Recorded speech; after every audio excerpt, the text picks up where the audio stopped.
Estimados, bienvenidos a la clase número 12 de la asignatura de Ambiente Minero. En esta oportunidad nos vamos a referir al Decreto Supremo 40, que es el Reglamento sobre Prevención de Riesgos Laborales. ¿Ya? Bien, Decreto Supremo número 40. Este está constituido por 6 títulos y un total de 24 artículos. Bien, los voy a ir marcando acá.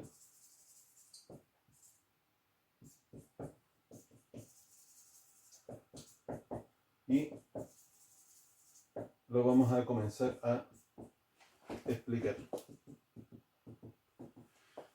Bien, el primero se le conoce como, se le denomina disposiciones generales. El segundo habla sobre las mutualidades de empleadores y empresas de administración delegada.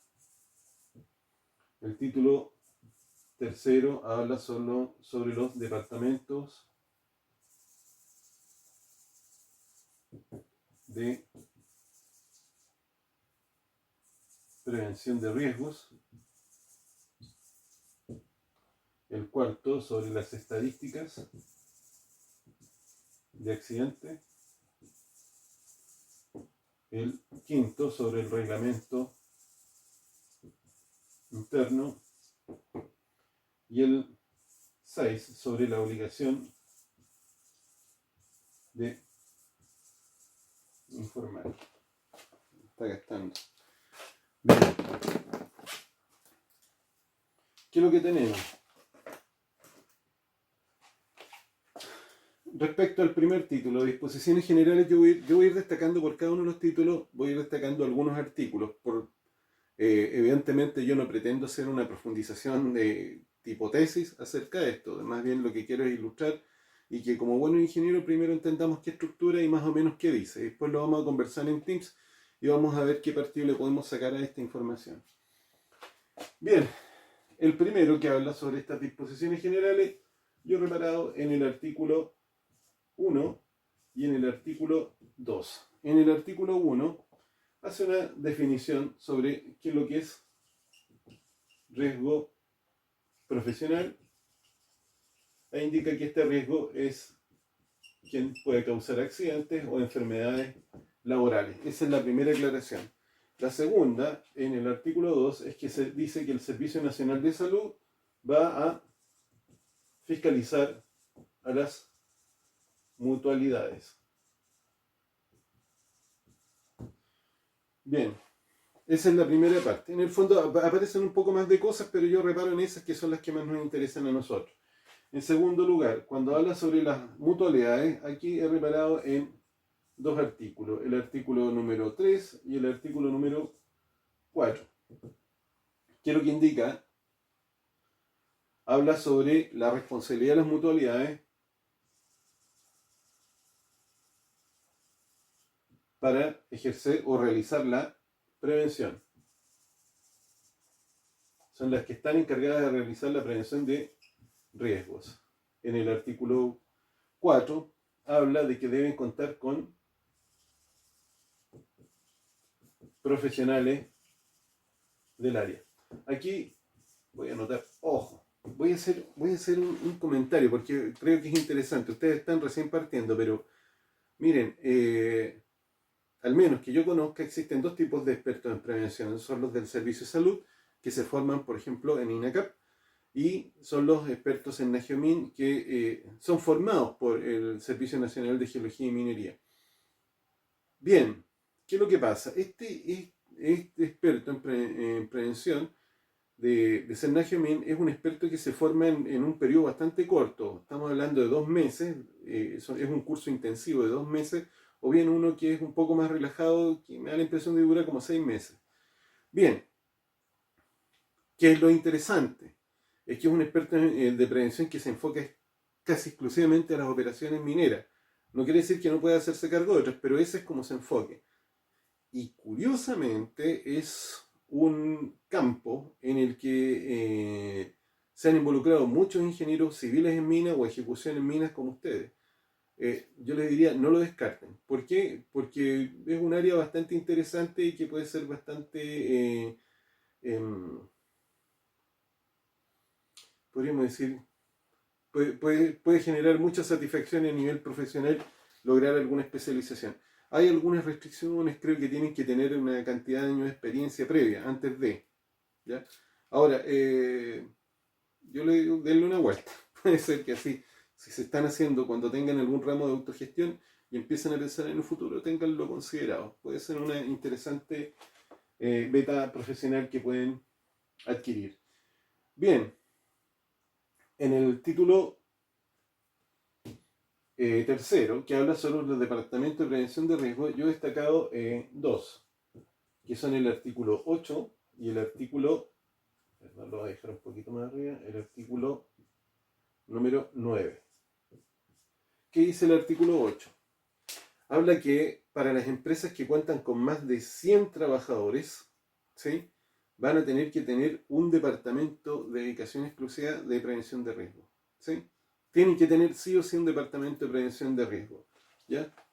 Este está estableciendo la obligación de tener un departamento de prevención de riesgo para los que tienen más de 100 trabajadores. Ahora, ¿a qué se tiene que dedicar ese departamento de prevención de riesgo? A la identificación de peligros, la evaluación de riesgo, el establecimiento de medidas de control, la capacitación, el control estadístico de accidentabilidad o claro, de los accidentes y enfermedades profesionales. Y también se tienen que hacer cargo del reporte hacia las mutualidades o eventualmente a otras instituciones que requieran la información. Tiene que estar. ¿Ya? Ahora, el artículo 9 habla sobre quienes tienen que hacerse cargo de estos departamentos. Y pueden ser profesionales, es decir, estamos hablando de carreras de más de 8 semestres o bien técnicos que pueden ser carreras de 4 semestres. Bien, en el área de prevención, evidentemente, en el área de prevención. En el título 5, cuarto, ¿qué es lo que nos está diciendo? Dice que estos mismos departamentos están obligados a llevar estadísticas. Esto es el artículo 12. Deben llevar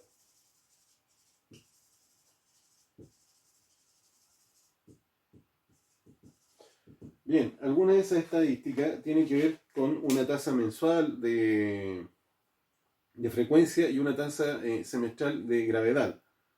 Estamos hablando de todo lo que por ahora lo vamos a llamar accidentes, pero incluyen también los cuasi accidentes y algún tipo de situaciones que podríamos considerar necesario de ser analizadas. ¿Ya? Bien, a ver, uno de los datos es que se tiene que contabilizar, el indicador es el número de lesionados por cada millón de horas hombre trabajadas.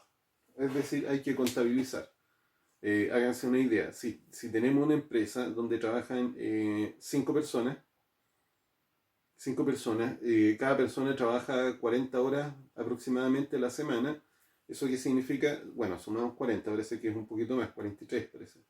40 horas, si son 5 personas, en total están trabajando 5 por 4, 200 horas semanales. ¿Sí? En total, pero 5 personas. Sí, imagínense qué cantidad de personas tienen que haber. Bueno, evidentemente sobre 100. ¿Ya? Luego tenemos el otro artículo, que es el artículo número 13, donde dice que aquellos que no tienen departamento, igual van a tener que informarle al Servicio Nacional de Salud sobre aquellas estadísticas. ¿Ya? Bien, sobre el reglamento interno, ¿qué vamos a mencionar aquí? Yo he destacado el artículo 14 y el artículo 16. Bien, ¿qué es lo que dice el artículo 14? El artículo 14 dice que tienen que tener un reglamento interno de seguridad e higiene. Y este es, ¿cómo se llama? Es de cumplimiento obligatorio. por todos los trabajadores. No hay exclusiones, no hay trabajadores que no les aplique. Todos tienen que cumplir con aquel reglamento interno. ¿Ya? Ahora, además indica en el artículo 16, y de hecho son un poco más, en el artículo, ya dijimos que tenían que tener el reglamento obligatorio, cumplimiento por parte de los trabajadores. Ahora, en el artículo 16 se refiere a que este tiene que tener al menos 4 capítulos. Este reglamento, entonces le dan una estructura, ¿ya? Y este es, vamos a llamarle el capítulo 1, se denomina disposiciones generales. El capítulo 2 se denomina obligaciones. El capítulo 3 se denomina prohibiciones. Y el capítulo 4 se denomina sanciones.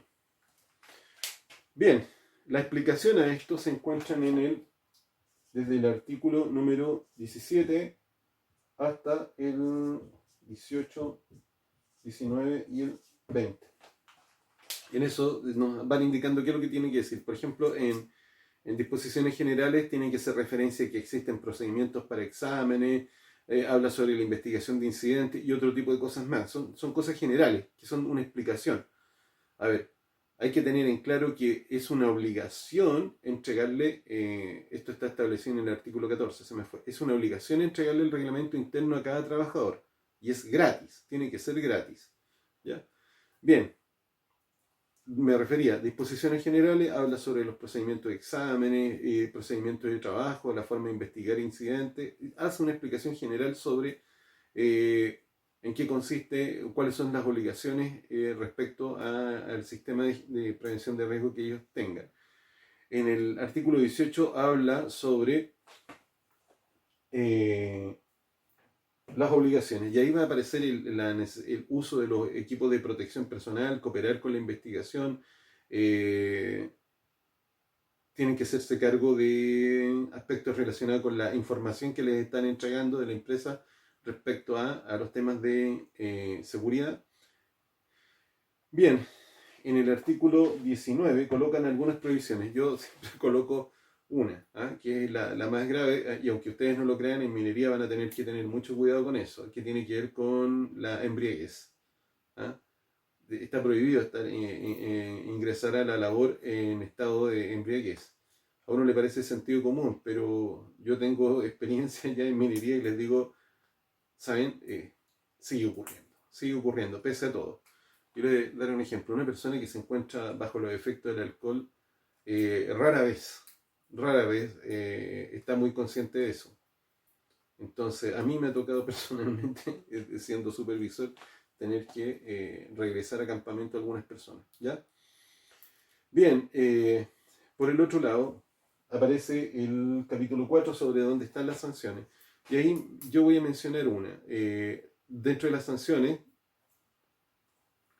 bueno, puede ser, el incumplimiento de estas cosas puede ser perfectamente causal para despido, pero también nos encontramos que hay algunas sanciones que consisten en multas y estas no pueden ser más allá del 25% del sueldo del trabajador. Cuidado con eso. Hay un límite, pero que al trabajador le restrinjan el 25% de un sueldo no deja de ser.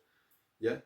Ahora, esto es para que de alguna manera, por último, hasta de manera por coerción, se termine de convencer a los trabajadores de que tienen que cumplir con esta reglamentación. ¿Ya? Ahora, en términos generales, ¿qué es lo que hace este Decreto Supremo 40? Esto le aplica a todo tipo de empresas. No hay una cosa exclusiva que sea para la minería. Pero ¿por qué necesitamos entenderlo nosotros? Bueno, básicamente porque nos ayuda a entender de que debemos tener cierta estructura dentro de la organización. Entonces uno dice, bueno, ya me han planteado sobre, ¿cómo se llama? Sobre algunas obligaciones, que pueden ser en este caso la existencia de un departamento de prevención, de poder trabajar con profesionales, de llevar algunas estadísticas, y el tema del reglamento interno. Pero sin embargo, puede ser que la que tenga la mayor importancia es la última, la obligación de informar. Y aquí aparecen algunas cosas.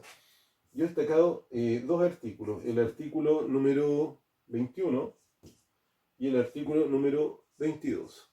¿Ya? ¿De qué se tiene que informar? ¿De qué se tiene que informar? Básicamente son de los peligros, no lo dice así, riesgos, las medidas de control que establezca la empresa, cosa conocida para ustedes. Pero cuando hablamos de estos peligros, recuerden,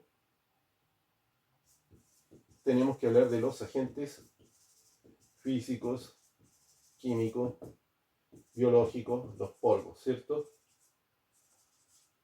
Me quedó súper mal escrito. Bien, y por el otro lado también existe la obligación hacia la empresa de contar con un equipamiento mínimo, ¿ya? Que permita reducir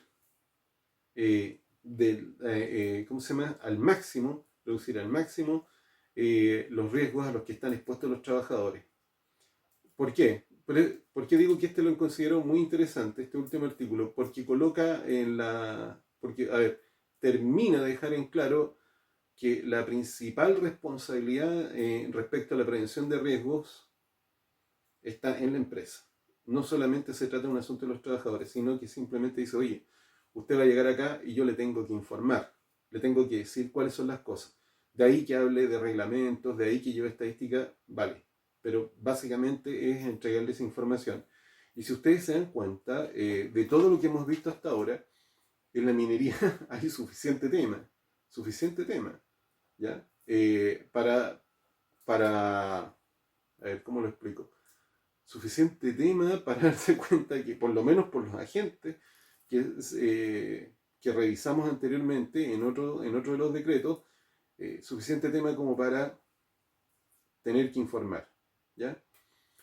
Me gustaría que conversáramos un poquito más sobre esto en Teams y los estoy esperando en la siguiente sesión. Hasta luego.